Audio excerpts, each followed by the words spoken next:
মেয়ে মানুষ সারাক্ষণ শুধু বকবক বকবক করতেই থাকে, কানের কাছে সারাক্ষণ ঘ্যান ঘ্যান প্যান প্যান করতেই থাকে। আর যখন হাসতে শুরু করে, ওরে বাপ রে বাপ, হা হা হি হি করে হাসতে হাসতে কান একদম ঝালাপালা করে দেয়। আসলে মেয়ে মানুষ যখন বকবক করে, হা হা হি হি করে, একদম কানটা ঝালাপালা করে দেয়। কার করে দেয় জানেন? তার পছন্দের মানুষের।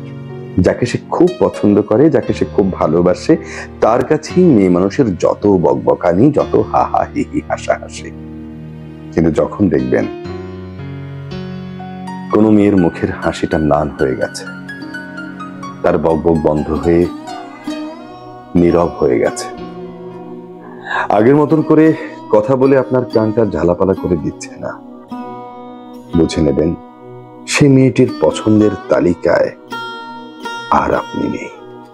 মেয়েটি আপনাকে আর ভালোবাসে না, আপনার কাছ থেকে অনেক অনেক দূরে সরে গেছে। তাই যতই যন্ত্রণার হোক, যতই কান ঝালাপালা করুক, মেয়ের মুখের হাসি অমলিন থাকুক, তার মুখের কথা গান হয়ে উঠুক।